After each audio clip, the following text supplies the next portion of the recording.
Alex heard what he could only describe as a high-pitched screeching and clicking noise that was quickly replaced by what sounded like a dog barking deeply in his ear. Alex closed his eyes. Suddenly and without warning, he was out of his seat.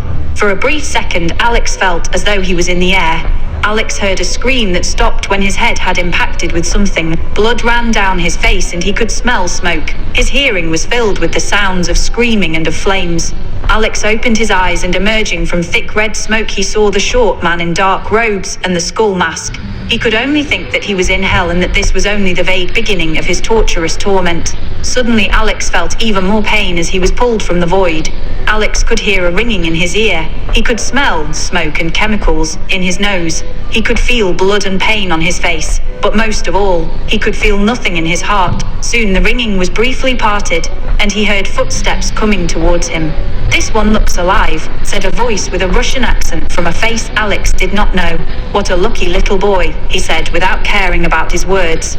Alex heard footsteps from another man and soon heard a young familiar voice that was muffled from a gas mask. "What is it, Yuri?" "A live one," said the man called Yuri. "Let's see how many seconds this one lasts," said the familiar voice. Both men were armed and both men had gas masks, but the man called Yuri had his in his hands, whereas the other man had gloved hands with blades attached. Suddenly the clearly younger man took his mask off and turned to Yuri. "Do you know who he is? Should I?" The younger man turned and Alex saw a familiar face. The boy called Jovsik.